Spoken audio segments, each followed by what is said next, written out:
AP మద్యం కుంభకోణం కేసులో తొలి ఛార్జ్ షీట్ దాఖలైంది. పలు కోణాల్లో దర్యాప్తు జరిపి అనేక సాంకేతిక ఇతర ఆధారాలు సేకరించిన సిట్ విజయవాడ ఏసీబీ కోర్టులో ప్రాథమిక ఛార్జ్ షీట్ దాఖలు చేసింది.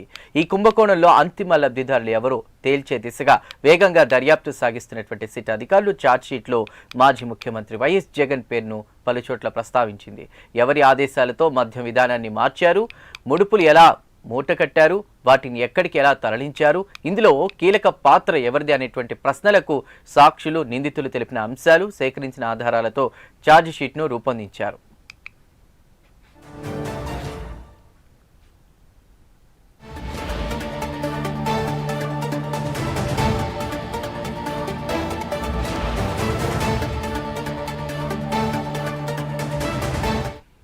ఇదే సందర్భంగా పలుచోట్ల జగన్ ప్రస్తావన వచ్చినట్లు తెలిసింది. శనివారం అరెస్టు చేసిన వైసీపీ ఎంపీ మిథున్ రెడ్డి పేరును కూడా ఛార్జిషీట్లో సిట్ ప్రస్తావించినట్లు సమాచారం. మాజీ ఎంపీ విజయసాయిరెడ్డి, ఐటీ సలహాదారు కసిరెడ్డి రాజశేఖర రెడ్డిని A1గా అప్పటి ఎక్సైజ్ అధికారులు, డిస్టిలరీల యజమానులతో కలిసి మిథున్ రెడ్డిని A4 నిందితులుగా చేర్చారు.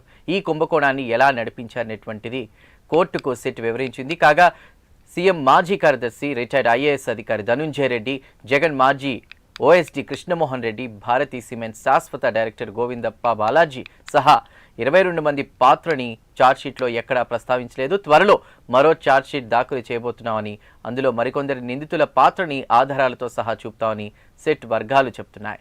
మరింత సమాచారాన్ని మా ప్రతినిధి రాజ్ కుమార్ అందిస్తారు. రాజ్ కుమార్. ముఖ్యంగా ఏదైతే దేశవ్యాప్తంగా ప్రస్తుతం ఆంధ్రప్రదేశ్ లో సంచలనంగా మారినటువంటి మద్యం కుంభకోణం కేసుకి సంబంధించి కూడా నిన్న సిట్ అధికారులు ప్రిలిమినరీ ఛార్జ్ షీట్ ను దాఖలు చేశారు. ఇది కూడా కేవలం కూడా ఇది పూర్తిగా కూడా ప్రిలిమినరీ ఛార్జ్ షీట్. మరొక 20 రోజుల్లో అడిషనల్ ఛార్జ్ షీట్ ను దాఖలు చేస్తామని సిట్ చాలా తేల్చి చెప్పింది. అయితే ఈ నేపథ్యంలో ఛార్జ్ షీట్ లో పలు చోట్ల మాజీ సీఎం జగన్ పేరును ప్రస్తావించడంతో పాటు పలు కీలకమైనటువంటి అంశాలను కూడా సిట్ ప్రస్తావించినట్టు తెలుస్తుంది. దాదాపుగా 3,500 కోట్ల స్కామ్ పైన తొలి ఛార్జ్ షీట్ ను కోర్టుకు సిట్ అధికారులు అందించినట్లు కూడా తెలుస్తా ఉంది. తొలి ఛార్జ్ షీట్ లో మిథున్ రెడ్డి పేరున్నట్లు కూడా తెలుసు. కానీ ఇక్కడ ఎందుకంటే ఇప్పటికే రిమాండ్ లో ఉన్నటువంటి ధనుంజయ రెడ్డి, కృష్ణమోహన్ రెడ్డి, గోవిందప్ప బాలాజీ పేర్లను ఇంకా లేదు. ఏదైతే మరొక 20 రోజుల్లో అడిషనల్ ఛార్జ్ షీట్ ఏదైతే దాఖలు చేయబోతుందో అడిషనల్ ఛార్జ్ షీట్ లో వీరితో పాటు మరొక కొంతమంది పేర్లను కూడా ఉండేటువంటి అవకాశం కనపడుతోంది. అసలు ప్రధానంగా ఈ కుంభకోణంలో అంతిమంగా లబ్ధి పొందింది ఎవరు అనేటువంటి దిశగా సిట్ అధికారులు దర్యాప్తు చేస్తా ఉన్నారు. రాజకల్ రెడ్డితో పాటు విజయసాయిరెడ్డిని A1గా చేసినట్లు కూడా తెలుస్తుంది. అదేవిధంగా అప్పటి ఎక్సైజ్ అధికారులు, డిస్టిలరీకి సంబంధించినటువంటి యజమానులతో కలిపి మిథున్ రెడ్డిని A4గా ఈ కుంభకోణంలో ఎలా నడిపారనే విచారణలోనే సిట్ అధికారులు ఇచ్చారు.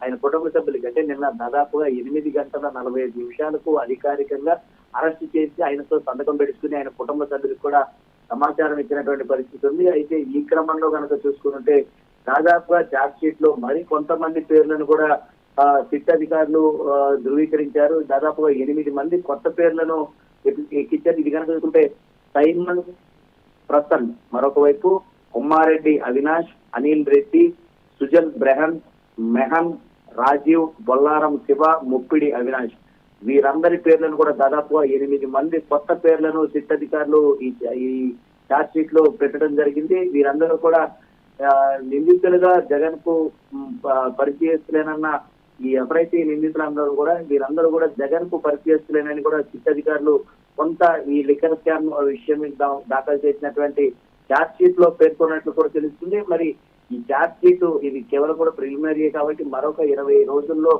పూర్తిగా అడిషనల్ ఛార్జ్ షీట్ దాఖలు చేస్తామని చెప్పారు. కాబట్టి మరి దాంట్లో ఎలాంటి విషయాలు ఉండబోతాయనేది ఇప్పుడు చూడాల్సిన అంశం ఉంది. మరొక వైపు ఇప్పుడు జగన్ పేరు ప్రస్తావించడంతో అందరూ కూడా ఇప్పుడు దీనిపైన చర్చిస్తున్నటువంటి పరిస్థితి కనపడుతుంది.